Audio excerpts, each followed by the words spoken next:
This is Harley Howard, and welcome to What Saith the Scripture radio program. Come join us with your Bibles open as we study through the Gospel of Luke. Okay, we are in the 21st chapter, actually beginning the 21st chapter of Luke this morning. And he looked up, he being Jesus, and saw the rich men casting their gifts into the treasury. And he also saw, a certain poor widow casting in thither 2 mites. And he said, Of a truth I say unto you, that this poor widow hath cast in more than they all. For all these have of their abundance cast in unto the offerings of God, but she of her penury hath cast in all the living that she had. The treasury that is here is described by Tasker as the following. It is a repository of treasure, especially of public treasure. It was used to describe the apartments constructed in the courts of the temple, in which not only the sacred offerings and things needful for the services were kept, but in which the priest actually dwelt. It was not only the place for these things, but also of the sacred treasury, in which not only treasure, but also public records were stored, and the property of widows and orphans were also deposited. So it was a place where gifts were given for various means, and especially to the poor, which is a point we're going to be bringing out here sometime today. So Jesus was sitting down and viewing the activities that were going on in the temple around the collection boxes, and he intensively looked to see what the people were placing in the treasury.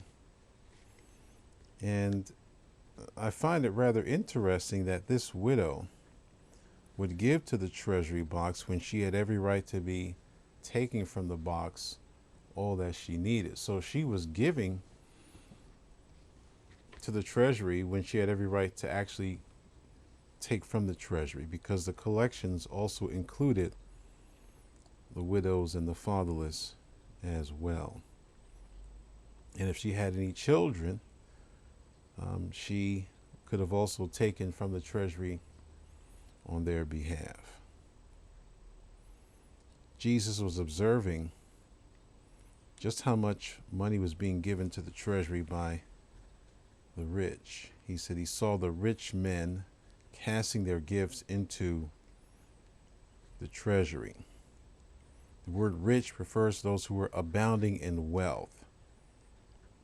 And he was watching them, watching how much money that they were giving into the treasury.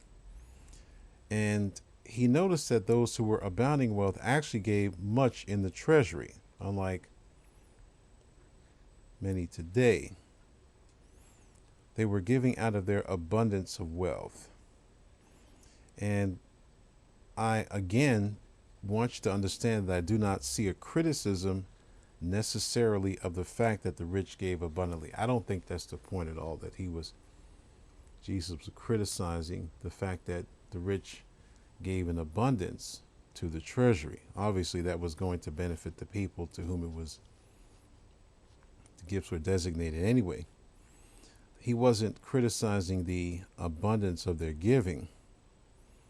I always make a note that year after year, it is always amazing to see in this country how actually by percentage-wise, and that's the point that we'll see in the passage, percentage-wise, the rich actually give far less to the church and also to nonprofit organizations than the poor, or those who could least afford it are the ones who give percentage-wise more year after year.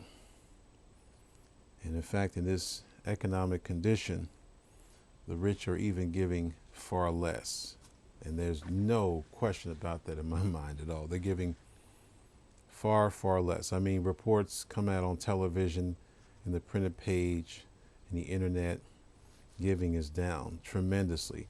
And it's not because rich people can't give. Of course they can give, because they're in a position where they can supplement some of the missions, LA mission, Orange County, and other missions reporting giving down somewhere in the neighborhood of 25 to 40%.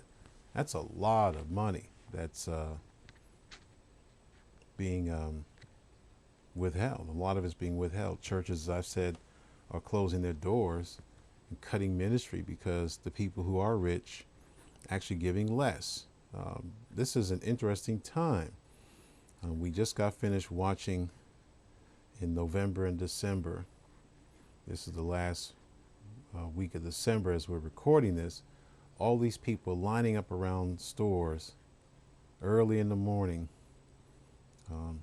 from Thanksgiving until, well, probably until the end of this month, if not further, end of this month of December at the time of this recording, for people lining up with all kinds of, buying all kinds of stuff. I mean, my email was deluged, or should I say my spam folder and my delete folder was deluged with all these after Christmas Day sales. It's like they took a template and just sent it to each one of these different stores, because they said basically the same subject line. Black Friday, Pink Monday, Cyber Tuesday, whatever, after Christmas sale, 50. People are lining up to get this stuff. And they can sing peace on earth, goodwill to men all they want. That's just words. They're not really concerned about the goodwill of most people. And that be true of the church too. Many in the church. Many are rich in the church. So he saw these rich men casting in their gifts. And he saw, verse 2, also a certain poor widow casting in thither 2 mites. Now remember, again, the widows had every right to take from the treasury, because part of the gifts and giving in the treasury included them. Okay, so that's important too. And so he observed, in great contrast, this certain poor widow. She was destitute of any wealth, obviously, by comparison. And the fact that she only was able to give 2 mites was an indication of her destitute condition. By comparison, she would be financially the exact opposite of those spoken of in verse 1. As far as what she gave in comparison of volume, and that's important, of volume. Obviously, what she gave was nothing compared to the volume of the money that was given by the rich.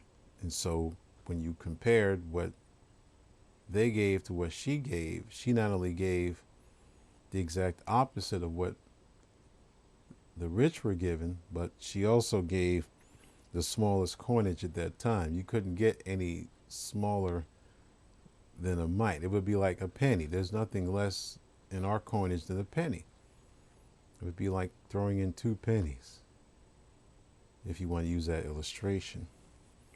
And then he makes this amazing statement, verse 3, and he said, of a truth, I say unto you that this poor widow hath cast in more than they all, more than all the people that gave, all the rich that gave. She gave more than all of them, not in volume. Okay. Jesus said that the destitute widow gave more, not more money, but the quality of her giving was greater than all who were rich and all the rich givers combined. And then he explained clearly why that was so in verse 4. For all these have of their abundance cast in unto the offerings of God. Okay. But she of her penury hath cast in all the living that she had. So in terms of not volume, but proportion to what she actually had, she gave far greater than everybody. Okay. And therefore, it was more acceptable to God. The rich gave an abundance of wealth, but it was excess. Okay. They gave out of their wealth. Okay. They didn't give their wealth. They gave out of it. They had an abundance of wealth and they just gave the excess. And that's important. You can give your wealth or you can give out of it. There's a big difference. So they gave out of their wealth and they were super abounding in it to the degree that they gave of their excess store, superfluous store, as it were. They gave what they did not need. Okay, so they gave in a way that really, by sheer volume, was amazing. When you hear of someone like Bill Gates giving millions of dollars to whatever charity, or $100,000 or $50,000, that would be like me finding a nickel in the couch and giving it to someone. I mean, that's excess.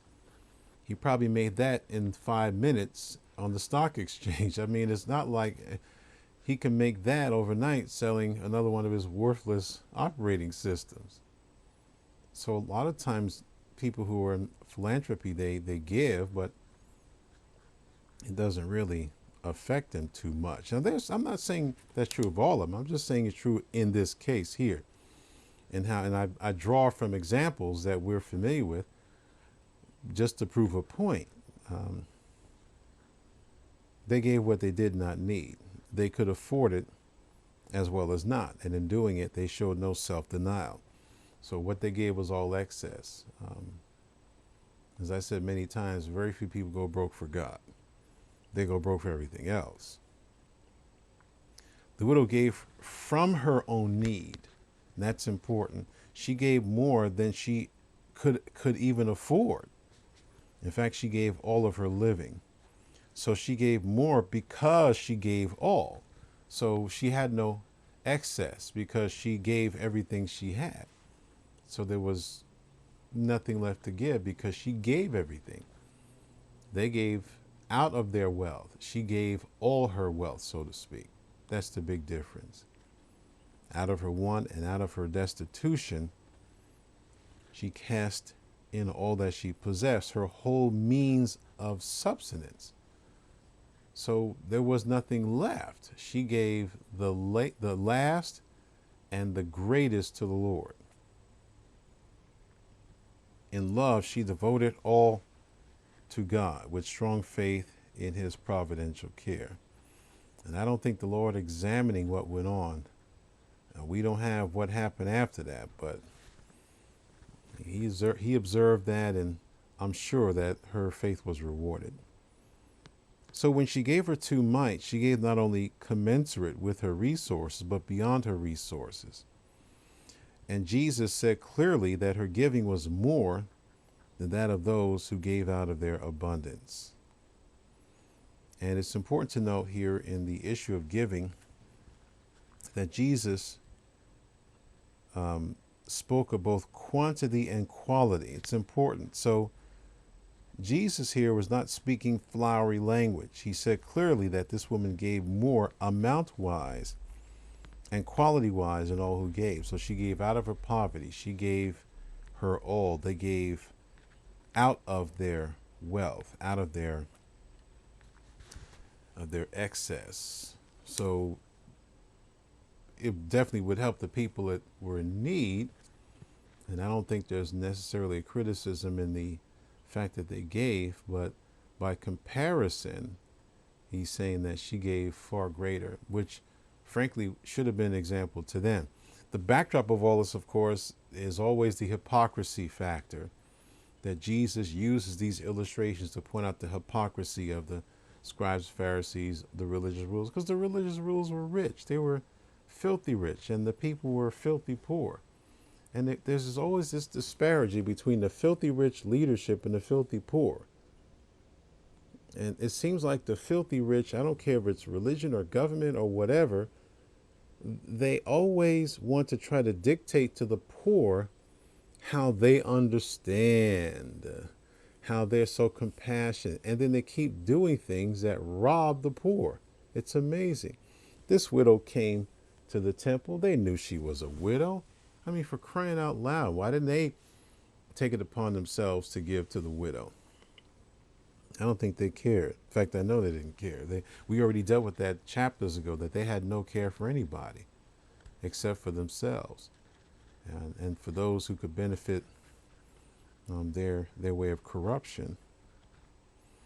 Now, this is a tremendous example, no doubt, but as with so many other things that we examined in Luke and Mark and Matthew and John's gospel throughout the decades relative to giving, it's just an example.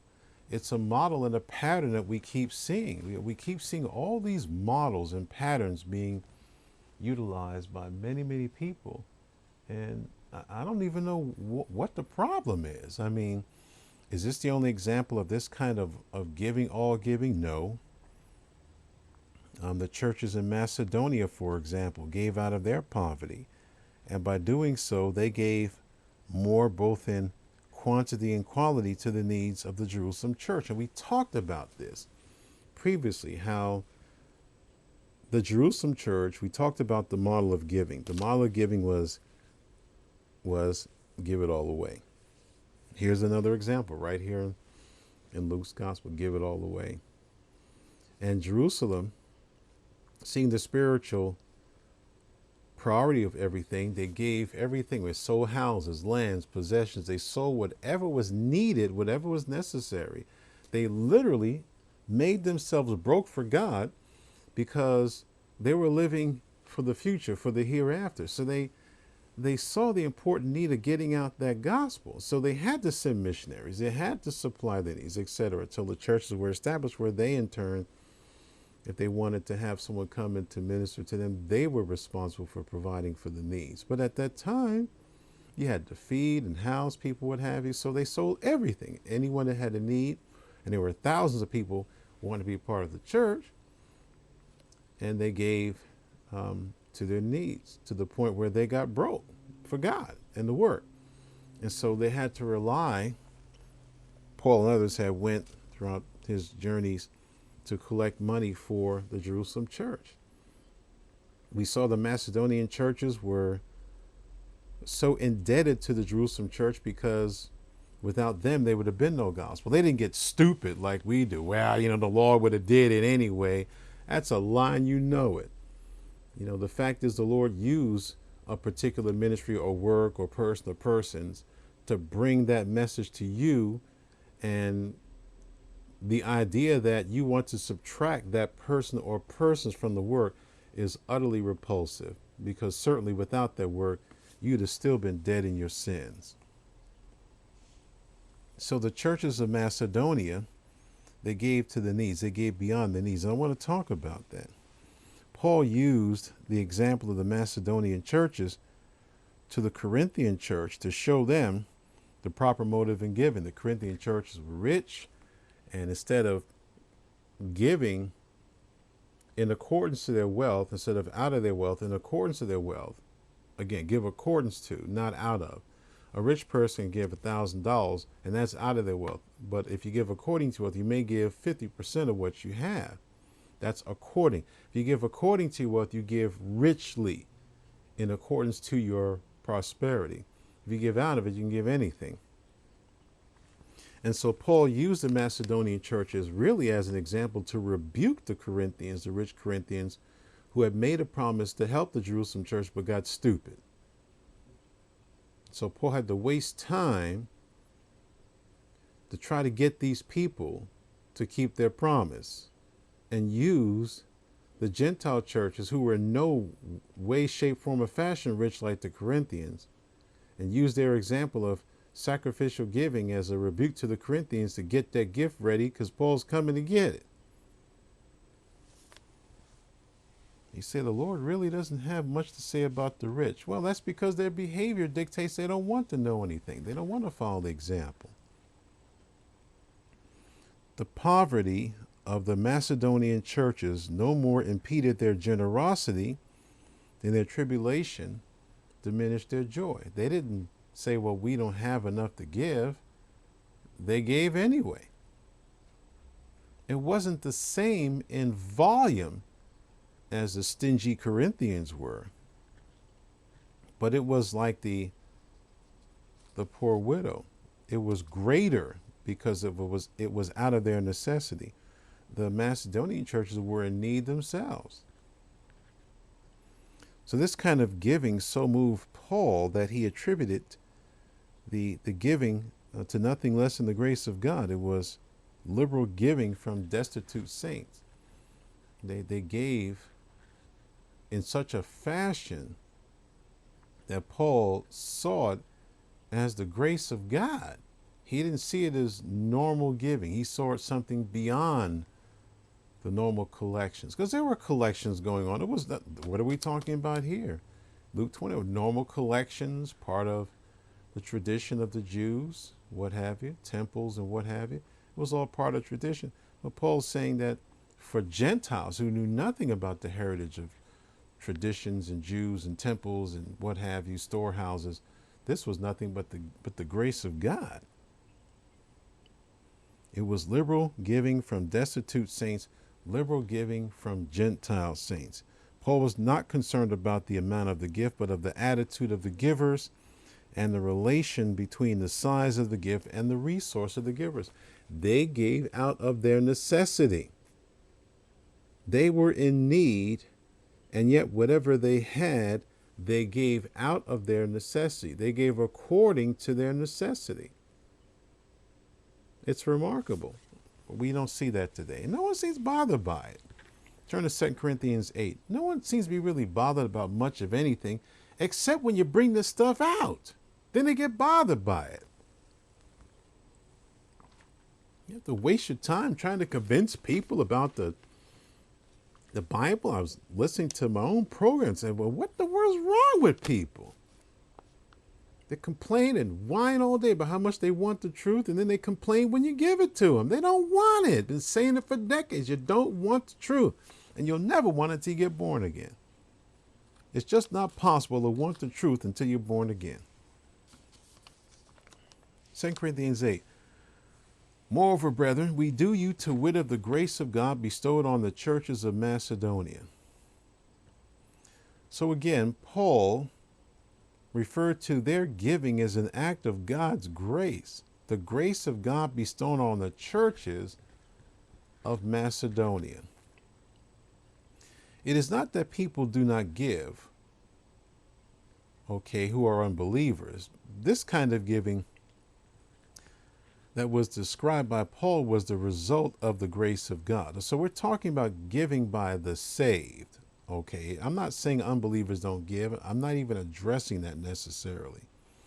The kind of giving that Paul is talking about here was a result of the grace of God. The grace of God moved upon these people to give in the fashion that they gave. So the giving displayed by the churches of Macedonia was giving that was a result of their experience with salvation. That's what was the motivation. See, when everything rises and falls on salvation, on the spiritual, no one has to say anything to you except thank God. It's going to be tough to really find people who have the correct attitude in giving, because the paradigm of the church has changed so dramatically in the last 20 years that everything is off the table. There is no standard anymore. Everything of the church is in a constant state of flux. And the church becomes more and more worldly every minute. So when you talk about these things, I recognize, again, I'm going to say it again, I'm speaking to an age of biblically illiterate people. They do not want the truth. They don't want it. These teachings, these examples, these models, these templates are so clear to be understood. We're not talking about stuff that happened 5 minutes or a week. We're talking about years of the models being demonstrated, years after Jesus' teaching, during the disciples' teaching, during the apostles' teaching, years after he went off the scene into glory. We still see these models These people are doing exactly what the Lord said, doing exactly what the apostles who were trained by the Lord taught these new converts. And they taught them what Jesus said. They taught them the Old Testament. They were teaching them divine revelation. They were teaching. And we see these demonstrations. These models are crystal clear. It's not that we don't know. We just don't do it. We don't do it. Unless we see giving as such, that being the result of an experience with the grace of God, then I guarantee what's coming ahead in our study is going to be rejected. There's just no other way to look at it. No other way. It can't be seen in any other light. Paul said that we want you to have a full understanding of the grace of God that was given to the churches in Macedonia. Now we're talking primarily about the church in Philippi, Thessalonica, and Berea. These churches gave generously to the needs of the mother church in Jerusalem. But not only that, but they gave to the people that they never met. Okay, they didn't know anyone from Jerusalem except maybe Paul and Barnabas and some others that came from the mother church, but they had no firsthand knowledge of the entirety of the congregations. I mean, look, we don't do that now. We got all kinds of space age technology. They had no technology except the feet on their legs. That's their technology. That's it. And epistles, a few little letters written and then sent by messenger to the churches. We got emails, snail mail texts, DVDs, CDs, MP3s, MP4s, WAV files, AV. You name it, we got it. We got all that stuff.